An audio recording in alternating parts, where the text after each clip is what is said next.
नमस्कार। YouTube channel maths era and civil engineering by RP से मैं RP Vyas diploma first year second semester के उन सभी स्टूडेंट्स का हार्दिक स्वागत करता हूं जिनको इंजीनियरिंग मैकेनिक्स यानी सब्जेक्ट कोड 2005 की तैयारी करनी है। देखिए, ये जो सब्जेक्ट कोड है, मैंने बताया अभी आपको 2005 है। सब्जेक्ट का जो टाइटल है, कोर्स का जो टाइटल है वो इंजीनियरिंग मैकेनिक्स है। नंबर ऑफ क्रेडिट्स इसके 4 हैं, 3 लेक्चर्स के और 1 टोटल के। और ये इंजीनियरिंग साइंस जो है उस कैटेगरी में ये सब्जेक्ट आता है। देखिएगा, इस सब्जेक्ट में जो आपको पढ़ना है ख़ास, हम उस पर सीधे ही आते हैं बजाय दूसरी कोई बात करने के। तो जो पहला आपके टॉपिक है वो है basics of mechanics and force system.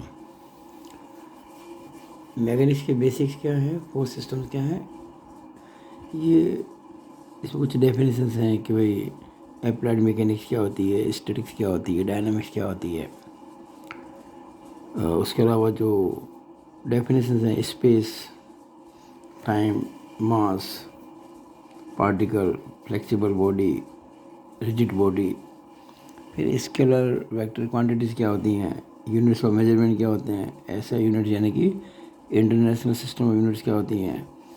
फिर ये फंडामेंटल एंड डिराइव्ड यूनिट्स वगैरह के बारे में है। फिर फोर्स के बारे में है, फोर्स की यूनिट क्या होती है, representation as a vector and by bow's notation क्या होते हैं, characteristics and effects of force क्या होता है। ये सब बातें हैं, कुछ थ्योरी टेक्निकल पोर्शन है। और ये मैं अलग से 1 या 2 लेक्चर्स लेके इस वीडियो बना के आपको ढंग से समझाऊंगा। आज जो मैं शुरुआत करने जा रहा हूँ इस वीडियो में वो है बहुत important exam point of view से, law of parallelogram. Law of parallelogram यानी कि समांतर चतुर्भुज का नियम। देखिएगा, इसका मतलब ये नहीं कि कोई इम्पोर्टेंट नहीं है, इन पे भी सवाल आएंगे, थ्योरी के आएंगे, अच्छे सवाल बनते हैं। नोट्स वगैरह पूछ जाते हैं, शॉर्ट नोट्स, तो इसलिए मैं इनके लिए बहुत अच्छे से नोट्स बना के आपको दूंगा, उसको समझाऊंगा भी। उसको अलग से लेंगे समय देकर। और अभी आज इंटरेस्ट पॉइंट ऑफ व्यू से इंटरेस्टिंग, मतलब बहुत अच्छे, जिसमें न्यूमेरिकल्स बहुत बनते हैं, काफ़ी सवाल आते हैं, इसलिए आज मैं शुरुआत इससे कर रहा हूँ, लॉ ऑफ पैरेललोग्राम। तो इस पर आप देखिएगा, मैं इसको समझाने की कोशिश कर रहा हूँ। देखिएगा, ये है लॉ ऑफ पैरेललोग्राम, समांतर चतुर्भुज का नियम। मैं पढ़ के सुनाता हूँ, ध्यान से देखिएगा। किसी बिंदु पर क्रियाशील 2 बलों को यदि परिमाण व दिशा में किसी समांतर चतुर्भुज की 2 आसन्न भुजाओं द्वारा प्रदर्शित किया जाए तो उनका परिणामी बल परिमाण व दिशा में समांतर चतुर्भुज के उस विकर्ण से प्रदर्शित किया जाएगा जो उन भुजाओं के प्रतिच्छेद बिंदु से गुजरता है। देखिएगा, मैं इसको पहले संक्षेप में बता दूं चित्र के द्वारा, फिर इसको इंग्लिश में बताऊंगा। ये आप देख रहे हैं एक समांतर चतुर्भुज है। आपने कक्षा 8वीं 9वीं 10वीं पढ़ा होगा समांतर चतुर्भुज के बारे में, यानी कि पैरेललोग्राम। हम पैरेललोग्राम को मैथमेटिकली जो है ना, सिंबल, ये 2 लाइन खींच के ऐसे पैरेलल, ऊपर GM लिख देते हैं, तो ये जो नोटेशन शो करता है मतलब पैरेललोग्राम। और ये मैंने यहाँ लिखा भी है, इसके अंदर लिखा ना, लॉ ऑफ द पैरेललोग्राम, यहाँ पे लिखा है। ये OACB एक समांतर चतुर्भुज है। OACB is a parallelogram. देखिए, इस O पॉइंट पर ये 2 फोर्स लगे हुए हैं, एक तो P, एक Q। एक OA के द्वारा रिप्रेजेंट किया जा रहा है और एक OB के द्वारा रिप्रेजेंट किया जा रहा है। OA और OB इस पैरेललोग्राम की 2 साइड्स हैं। कैसी? एडजेसेंट, आसन्न। आसन से क्या मतलब? आसन भुजाओं से मतलब क्या? ऐसी 2 भुजाएं समांतर चतुर्भुज की जो एक बिंदु पर मिलती हैं। जैसे देखिएगा, अगर हम कहें आपसे कि ये एक समांतर चतुर्भुज है, तो ये और ये आसन भुजाएं नहीं है, ये सम्मुख भुजाएं हैं, ऑपोजिट साइड से। ये 2 भी आसन नहीं है, सम्मुख है। आसन से मतलब हो गया या तो ये दो या ये दो या ये दो या ये दो, यानी वो दो भुजाएं आसन्न कहलाती हैं, एडजेसेंट कहलाती हैं, जो एक पॉइंट पर मीट करे, एक पॉइंट पर मिले। तो यहाँ ये बात कही गई है कि ये जो दो आसन्न भुजाएं हैं ओ ए और ओ बी, जो कि ओ पर मिलती हैं, इनके द्वारा ये दो बल पी और क्यू रिप्रेजेंट किए जा रहे हैं। अब जो पी और क्यू दो बल हैं जो इन दो आसन्न भुजाओं के द्वारा रिप्रेजेंट किए जा रहे हैं, इनका रिजल्टेंट फोर्स क्या होगा, इनका परिणामी बल क्या होगा, इसकी बात की जा रही है इस समांतर चतुर्भुज के नियम में। तो आप देखते हैं कि ये बताया गया मैंने कि अच्छा, एक और बात मैं कहना चाहता था। जैसे ये समांतर चतुर्भुज है, इसके दो विकर्ण नहीं है, एक विकर्ण यानी डायगोनल ये है और एक डायगोनल ये है। There are two diagonals of a parallelogram. अब इन दो डायगोनल में से कौन सा डायगोनल रिप्रेजेंट करेगा उनके रिजल्टेंट को, इसकी बात हम कर रहे हैं। तो इसके अंदर देखिए डायगोनल ओ सी भी है और डायगोनल ए बी भी है, पर ये जो डायगोनल है ओ सी, ये ओ ए और ओ बी से रिप्रेजेंट किए जाने वाले फोर्स पी और क्यू का रिजल्टेंट को प्रदर्शित करेगा। क्यों? क्योंकि ये जो ओ सी डायगोनल है ये ओ से गुजर रहा है और ओ से ही ये दोनों फोर्स पी और क्यू भी गुजर रहे हैं। तो जिस पॉइंट से दो फोर्स गुजर रहे हैं उसी पॉइंट से, यानी कि ये दो फोर्स जिन दो एडजेसेंट साइड्स को रिप्रेजेंट करते हैं उनके पॉइंट ऑफ इंटरसेक्शन से, देखिए ओ ए और ओ बी ओ पे मिलती हैं। ओ से जो गुजरेगा diagonal, that diagonal will represent the resultant force in magnitude as well as in direction. What is the meaning of magnitude and what is the meaning of direction? पहले तक बात करते हैं मैग्नीट्यूड। जैसे अगर ये मान लीजिए 10 सेंटीमीटर है और हमने 10 सेंटीमीटर को 10 न्यूटन से शो कर रखा है, मान लो कुछ समय के लिए। ये मान लो 12 सेंटीमीटर है तो 12 सेंटीमीटर मतलब हो जाएगा 12 न्यूटन। ये मान लीजिए 18 सेंटीमीटर है यानी 18 न्यूटन, या ये 18 न्यूटन है तो 18 सेंटीमीटर हो जाएगा। मतलब ये बिल्कुल एग्जैक्टली बाई स्केल हम कह सकते हैं इसको। और जो इस डायगोनल का एंगल होगा ये ओ ए के साथ में थीटा, ये इस रिजल्टेंट की डायरेक्शन कहलाएगी। तो हमने आपको जो बताया था अभी कि अगर किसी बिंदु पर क्रियाशील दो बलों को परिमाण और दिशा में किसी समांतर चतुर्भुज की दो आसन्न भुजाओं यानी कि एडजेसेंट साइड्स के द्वारा प्रदर्शित किया जाए तो उनका परिणामी बल परिमाण व दिशा में समांतर चतुर्भुज के उस विकर्ण से प्रदर्शित किया जाएगा जो उन भुजाओं के प्रतिच्छेद बिंदु से गुजरता हो। यानी ओ ए और ओ बी से हमने पी और क्यू को रिप्रेजेंट किया तो दोनों ओ पे मिलते तो ओ से जो रिजल्टेंट जो गुजरेगा डायगोनल वो होगा रिजल्टेंट। ये मैंने इस बात को लिख दिया कि ओ ए सी बी एक समांतर चतुर्भुज है। ओ ए जो है ये वेक्टर भी एक तरह का सदिश, ओ ए जो है ये पी को रिप्रेजेंट करता है और ओ बी जो वेक्टर है ये क्यू को रिप्रेजेंट करता है। तो जो ओ सी वेक्टर होगा ये रिजल्टेंट आर को रिप्रेजेंट करेगा। अच्छा, एक बात और समझिएगा, ये जो हमने बोला स्टेटमेंट, इसका कोई मैथमेटिकल प्रूफ नहीं है।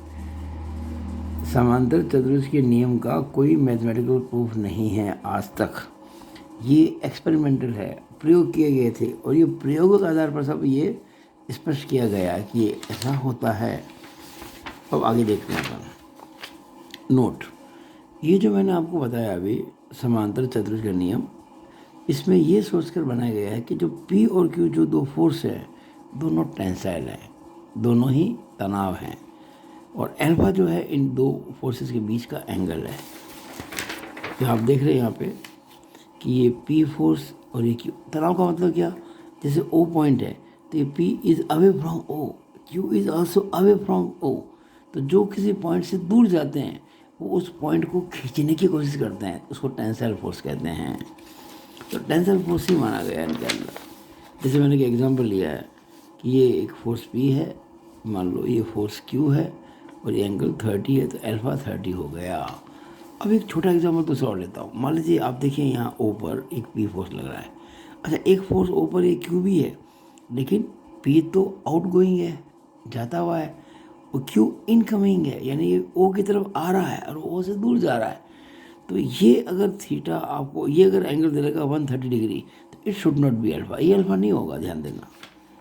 हम क्या करेंगे कि ये जो फोर्स है ना, अगर मैं मान लीजिए इसको आगे बढ़ा दूँ, इसी फोर्स को मान लीजिए, ये फोर्स की जो लाइन ऑफ एक्शन है इसको मैंने आगे बढ़ा दिया, तो ये जो एंगल है, अच्छा इसको आगे बढ़ा दूंगा ना, वही फोर्स है क्यों।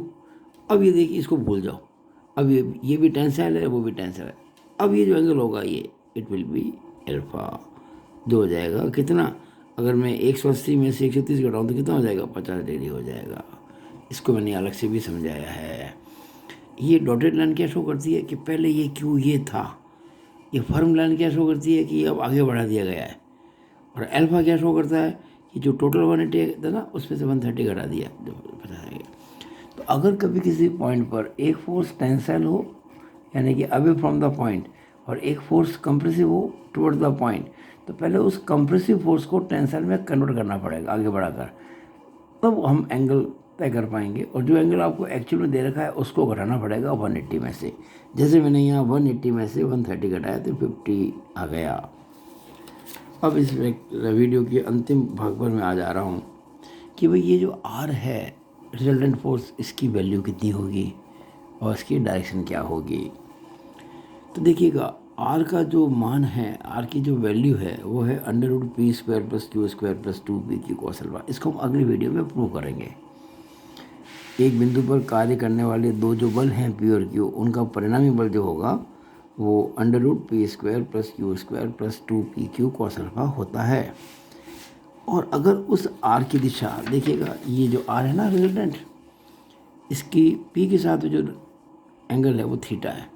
तो ये जो tan थीटा के लिए एक फॉर्मूला हम और दे रहे हैं आपको, tan theta = q sin alpha upon p + q cos alpha. हम ये दोनों फॉर्मूले नेक्स्ट वीडियो में प्रूव करेंगे, ठीक है। तो थीटा क्या है, r का p के साथ में कोण, angle of r with p। अब मैं आपको इस वीडियो में जो आखिरी जो बात करने जा रहा हूँ इसको इंग्लिश में बोल देता हूँ। कई बच्चे इंग्लिश मीडियम के होते हैं, उनको समझ नहीं आती हिंदी में लिखा हुआ कुछ भी। मैं इस लॉ ऑफ पैरेललोग्राम को इंग्लिश में बोल रहा हूँ।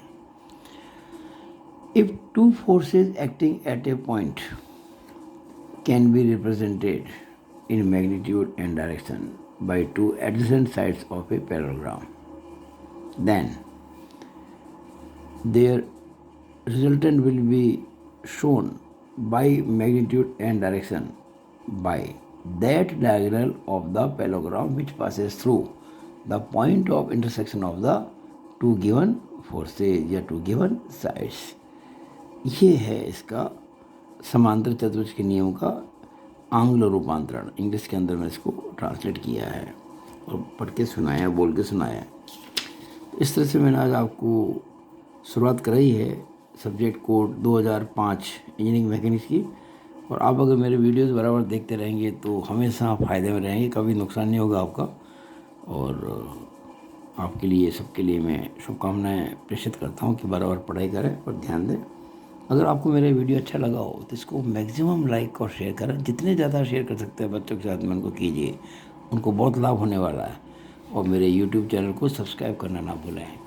ध्यान दीजिएगा, मेरा टारगेट है अगले 3 महीनों में 2K पहुंचाने का। मैं बार बार हर वीडियो में इस बात को कहा करूंगा। अभी 1.02K है, आने वाले 3 महीनों में ये 2K होना चाहिए। ऐसा मेरी कामना है, ऐसी मेरी इच्छा है, ऐसी मेरी प्लानिंग है। जल्दी हो जाए कुछ दिनों में अच्छी बात है, लेकिन 3 महीने में हम चाहते हैं ऐसा हो जाए आपके एग्ज़ाम तक।